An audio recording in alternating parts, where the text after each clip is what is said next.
संसार के काम नहीं करने, काम करो लेकिन अपना मन का तार भी उस ईश्वर के प्रति रखो। तीसरा प्रश्न करते हैं, सन्यास किसे कहते हैं? तो यही प्रश्न यदु महाराज जी ने दत्तात्रेय से किया था। सन्यास कहते हैं कर्मणा न्यासम इति सन्यास है। गेरुए वस्त्र पहनने से सन्यास नहीं होगा, बड़े बड़े तिलक लगाने से सन्यास नहीं होगा, या हाथ में कमंडल, ये सन्यास नहीं है। केयुराणी न भूषयन्ति पुरुषम हारान चंद्रोज्वला। सुंदर सुंदर हाथों में कंगन पहन लिए, कानों में कुंडल डाल लिए, गले में फूलों की माला पहन ली, बोले हम सन्यासी हैं। केयुराणी न भूषयन्ति पुरुषम हारान चंद्रोज्वला। 3 बार स्नान करते हैं जी हम तो, बड़ा बड़ा तिलक लगाते हैं। मेरे को भी कई लोग कहते हैं महाराज जी आप टिक्का बहुत छोटा लगाते हो। अरे तो तिलक से क्या लेना देना है? न स्नानम न विलेपनम न कुष्मम न अलंकृता मूर्धजा। बालों में फूल लगाने से, गले में रुद्राक्ष पहनने से क्या संबंध है ईश्वर से इसका? तो संबंध किससे है? बोले वाण एकासम अलंकरोति पुरुषम या संस्कृता धार्यते। इस वाणी के अंदर गहना लगाओ। घर में आ गया है, बड़े बड़े तिलक लगा रखे हैं, गेरुए वस्त्र पहन रखे हैं, और कोई मेहमान आ गया तो उसको देख करके मन में ये होता है ये कहाँ से आ गया, अब खाना खिलाना पड़ेगा इसको सुलाना पड़ेगा।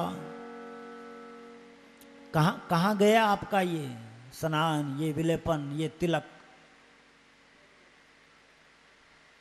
कोई नहीं आता किसी के घर में। तो आपको क्या करना है? बोलो इस वाणी से मीठा मीठा बोलना है। वाणी का दरिद्रता। आओ बैठो पियो पानी, 3 बात मोल नहीं लेनी। अरे चाय नहीं पिला सकते हो तो इतना तो कह सकते हो, आओ जी बैठ जाओ जी पानी पी लो। तो सन्यास किसे कहते हैं? बोले वाणी के अंदर आपके अद्भुत मिठास होनी चाहिए। ऐसी वाणी बोलिए मन का आपा खोए। ऐसी वाणी बोलिए मन का आपा खोए। औरन को शीतल करे आप शीतल हो। और ये सब बातें कहाँ से आएंगी? बोले गुरु बनाना। तो दत्तात्रेय से कहने लगे कि गुरु कैसा होता है?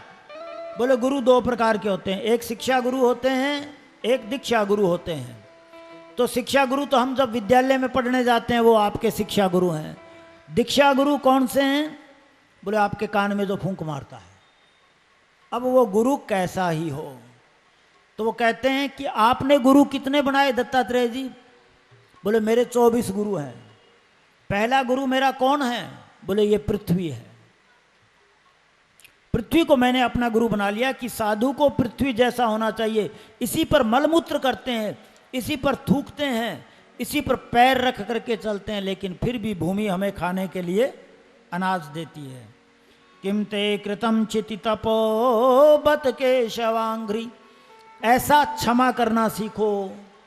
और ध्यान रखना एक बात का और, जिस सांप के पास जहर नहीं है और वो आकर के तुमसे कहे कि मैं तुझे माफ करता हूं, मैं तुझे काटूंगा नहीं, तो ये माफ नहीं है, ये माफी नहीं है। तू काट करके करेगा भी क्या? क्षमा कहाँ है? बोले कोई आप शक्तिशाली हो और कमजोर व्यक्ति कोई आपके थप्पड़ मार दे और आपने कहा क्षमा कर दिया, और मुझ जैसे कमजोर व्यक्ति के कोई शक्तिशाली थप्पड़ मार दे और मैं कह दूं कि जा मैंने तुझे क्षमा किया, ये क्षमा नहीं है, ये कायरता है। मेरे में ताकत नहीं है कि मैं उसको थप्पड़ का जवाब थप्पड़ से दूं। तो हमारी पृथ्वी की तरह क्षमा होनी चाहिए। दूसरा, मैंने अग्नि को गुरु बना लिया। अग्नि में कैसी ही वस्तु डाल दो लेकिन वो तटस्थ रहती है। तो भैया हम तो संत हैं, कोई फूलों की माला डाल दे तो दो जय जयकार, कोई एक मुट्ठी रेत उठा करके फेंक दे तो भी जय जयकार। कबीरा खड़ा बाजार में सबकी मांगे खैर, ना काहू से दोस्ती ना काहू से बैर। सबको राम राम राम राम राम राम करना है, क्यों पाप लें किसी का दूसरों का। तो ये मैंने अग्नि से सीखा। तीसरा, मेरा वायु भी मेरे गुरु बना लिया मैंने। वायु जहां भी जाती है उसकी सुगंध और दुर्गंध लेकर के थोड़ी सी आगे चलती है और वहीं छोड़ देती है। तो साधु को भी एक जगह टिक करके नहीं बैठना चाहिए कहीं भी। अगर वो ज़्यादा दिन वहाँ रुकेगा तो कलुषित हो जाएगा, लोगों से मोह हो जाएगा, प्रेम हो जाएगा, और वो प्रेम उसके ही भक्ति के अंदर बाधा डालेगा। मैंने आकाश को गुरु बनाया। जिस प्रकार आकाश अनंत है उसी प्रकार परमात्मा अनंत है। तो इस मन को अनंत में लगाएं। अंत में क्यों लगाएं? अंत का मन कौन सा है? मौत। और मैंने एक भृंगी को भी गुरु बनाया। तो भैया हम जिसका चिंतन करेंगे उसके जैसे ही हो जाएंगे। ये मेरी एक बात लिख करके ले जाना। तुम रात दिन गोविंद गोविंद जो भी आप भजन करते हो करते रहना। धीरे धीरे धीरे आपके चेहरे पर ऐसा तेज आ जाएगा, ऐसे लगने लग जाए कि आप ही भगवान श्री कृष्ण हो। जैसे भृंगी कीड़ा उठा करके अपने बिल में लाता है और 24 घंटे तक उस कीड़े को देखता रहता है, और 24 घंटे के बाद उस कीड़े को क्या बना देता है? अपने जैसा बना देता है। तो ब्रह्मविद ब्रह्मैव भवति, भगवान का चिंतन करते करते हम भी एक दिन भगवान ही बन जाएंगे। लाली मेरे लाल की जित देखूं तित लाल, लाली मेरे लाल की जित देखूं तित लाल। लाली देखन मैं गई मैं भी हो गई लाल, लाली देखन मैं गई मैं भी हो गई लाल। तो ब्रह्म का चिंतन करते करते ब्रह्म जैसा हो जाएगा। मैंने भावरे को भी गुरु बना लिया कि अगर या तो प्रेम करो मत, और प्रेम करो तो कैसा करो?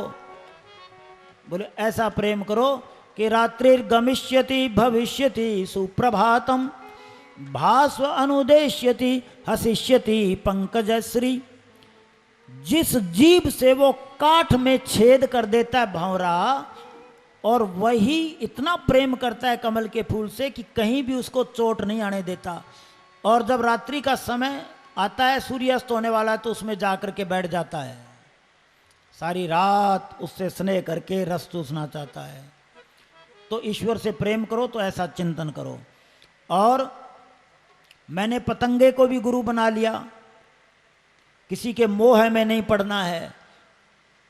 पतंगे को पता है कि मैं इस अग्नि के पास जाऊंगा तो जल करके भस्म हो जाऊंगा, लेकिन फिर भी वो प्रेम करना नहीं छोड़ता। ये न तक्तेन भुंजित है। और प्रेम में शुद्धता कब आएगी? बोले जिस प्रकार चकोर पक्षी चांद को एक टकटकी लगा करके देख, दिन में तो अपनी पत्नी के पास बैठा रहता है वो, और रात्रि का समय होते ही पत्नी से मुंह मोड़ लेता है और एक टकटकी लगा करके चंद्रमा को देखता रहता है। जबकि चंद्रमा को तो इस बात का पता नहीं कि मुझसे कोई प्रेम करने वाला इस भारत की धरा पर भी बैठा है, लेकिन वो उससे बहुत अगाध प्रेम करता है। तो प्रेम में एक निष्ठता होनी चाहिए और उसमें स्वार्थहीनता होनी चाहिए। हमारा जो प्रेम है वो केवल मात्र शारीरिक आकर्षण या कहीं न कहीं स्वार्थ से जुड़ा हुआ है। स्वार्थ लाग करें सब प्रीति, सुर नर मुनि जन की यह रीति। स्वार्थ लाग करें सब प्रीति, सुर नर मुनि सब की यह रीति।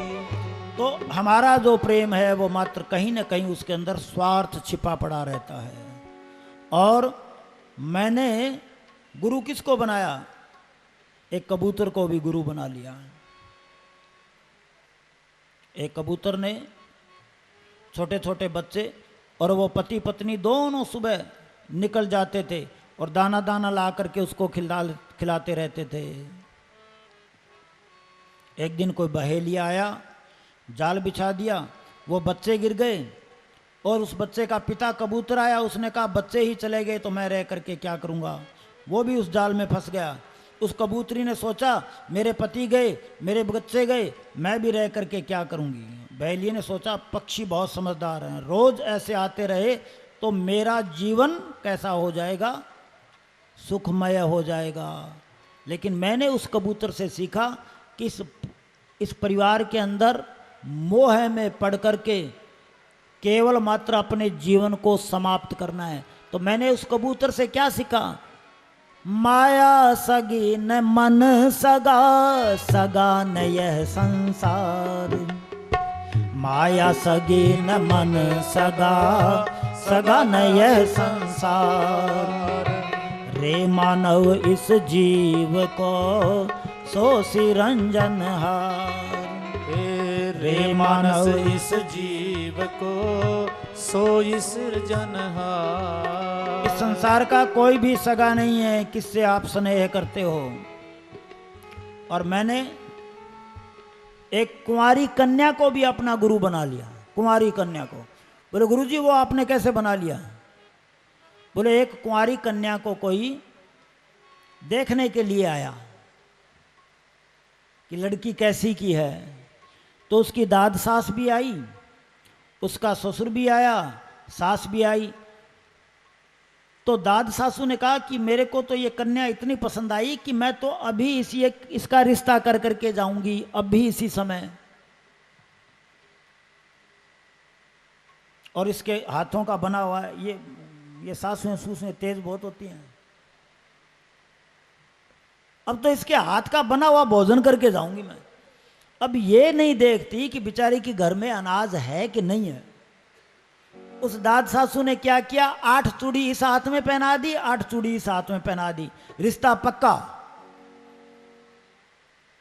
और आजकल के लोग तो इतने बदमाश हो गए हैं, पहले देखने जाते हैं किसी बालिका को, बच्ची को, बेटी को, हमारी कन्या को, और देख दाख करके खा पी करके खूब मालताल, और फिर बेटे कहते हैं फोन करके बता देंगे जी थाने। अब आपके पास क्या हो गया, अरे तुम्हें बहू चाहिए, सुंदर कन्या चाहिए, या इस रैंप पे कैट वॉक करने वाली कोई मॉडल चाहिए। बहू चाहिए आपको वंश विस्तार के लिए। और उस समय ये कह के जाते हैं कि हम फोन करके बता देंगे। उस समय ये नहीं देखते कि इसके माता पिता पे क्या गुजर रही है। वो बेचारे आंखें फाड़ फाड़ के देखते रहते हैं कब फोन का जवाब आए, कब फोन का जवाब आए। तो भैया किसी की कन्या को या तो देखने जाओ मत, और या तो पहले पूरी पड़ताल करके देखने जाओ। और माता पिता पे तो बुरी गुजरती है। उस बालिका का हाल देखो, वो अपने आप में हीन भावना समझती है कि मेरे में क्या कमी हो गई। आपको नाक चाहे टेढ़ो ही हो, चाहे कालो हो पीड़ो, वो तो अपने आप में यूं सोचता मैं तो हीरो ही हूं बस। बोलिए सच्चिदानंद भगवान की जय। अब दाद सासू ने क्या किया कि मैं तो तेरे हाथों का बना हुआ भोजन करके जाना है। अब अंदर गई तो कुछ धान तो था नहीं, तो चावलों का धान पड़ा था। अब बेचारी क्या करने लगी, ऊखल में चावल डाले और ऊखल से चावल निकालने के लिए करने लगी। तो जो ही ऊखल चलाती है तो चूड़ियां बजती है, खन खन खन। उसने सोचा अब चूड़ियां बज रही है और सासू माँ को पता लग जाएगा कि घर में अनाज ही नहीं है इनके। तो उसने क्या किया, 4-4 चूड़ियां निकाल दी। वो फिर कूटने लग गई धान को, तो वो 4-4 चूड़ियां भी खन खन खन बज रही हैं। अब बेचारी ने 2-2 चूड़ियां और उतार दी। अब 2 चूड़ियां भी बज रही हैं, खन खन खन। उसने सोचा कि मैं ये सुहाग की चूड़ी है, सारी तो नहीं निकालूंगी, इसलिए एक एक चूड़ी और निकाल दी। और यदु जब उसने कूटना शुरू किया तो एक चूड़ी ने बजना बंद कर दिया। तो मैंने उस कुंवारी कन्या से एक बात सीखी। क्या सीखी, वासे बहु नाम कलहो भवेत वार्ता द्वयोरपि एकई चरे साधो कुमारिया इव कंकणम उस कुमारी के कंकण ने, उसके कंगना ने मेरे को ये शिक्षा दी थी कि साधु को अकेला रहना चाहिए। अगर वो दो चार इकट्ठे होकर के आश्रम बना लिया, मठ बना लिया, वो भजन नहीं कर पाएगा। इसलिए यदु मैंने कोई शिष्य नहीं बनाया, अकेला रहता हूँ, भगवान का भजन करता हूँ। 2-3 शिष्य मैंने साथ रख लिए तो मुझे भोजन मिले ना मिले उनकी और चिंता हो जाएगी, तो वही परिवार वाली चिंता। तो फिर कहने लगा कि गुरुजी आप कैसे रह लेते हो? बोले मैंने इसलिए रहना सीखा कि कहीं भोजन मिल जाता है तो मिल जाए, ना मिले तो भी मैं अपना जीवन यापन कर लेता हूँ। बोले कैसे कर लेते हो? बोले अजगर को देख करके। परमात्मा ने अगर मुझे बनाया है तो 2 समय की वो मुझे भोजन भी भेजेगा, कहीं से भेजो, किसी के अंदर प्रवेश कर जाएगा वो। और अजगर को देख करके मैंने ये सीख लिया, अजगर करे न चाकरी, पंछी करे न काम, दास मलूका कह गए सबके दाता राम। दास मलूका कह गए सबके दाता राम। और यदु मैंने एक वेश्या को भी गुरु बना लिया। बोलो गुरुजी क्या बात करते हो, वेश्या आपकी गुरु? बोला हाँ, वेश्या भी मेरी एक गुरु थी। बोले आपने वेश्या को गुरु बना लिया? बोले क्या बात थी? जिससे शिक्षा मिले वही मेरा गुरु।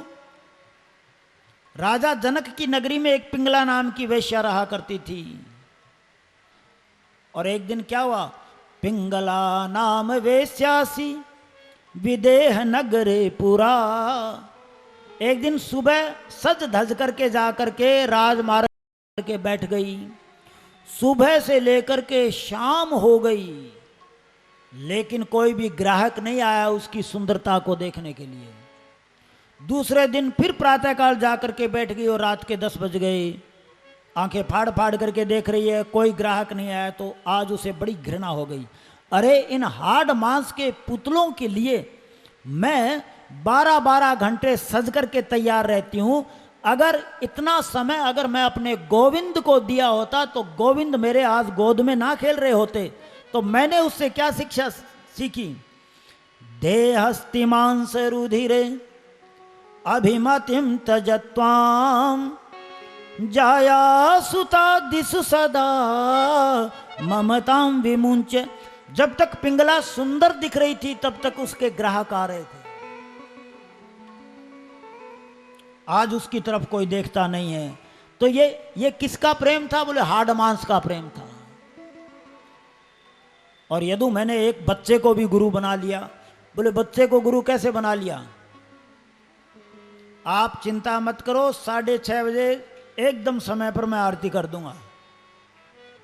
ये कोई घड़ी देखते हैं तब मेरे को भी चिंता होने लग जाती है कि शायद समय कहीं ज्यादा तो नहीं हो गया। बच्चे को गुरु कैसे बनाया? बोले एक बेचारे कोई गरीब लकड़ काटने वाला था, उसके एक नन्हा सा बच्चा था और उसके माता पिता। रोजाना लकड़ी बेच करके जितने पैसे लाता था 4-5 रुपए, उसी से अपने परिवार चलाया करता था। एक दिन उसके पास समाचार आया उसके मित्रों का कि भाई हम कल मिलने के लिए आ रहे हैं तेरे पास। अब तो दोनों को चिंता हो गई कि उनको चाय पानी कोई बिस्कुट आदि कहाँ से खिलाएंगे।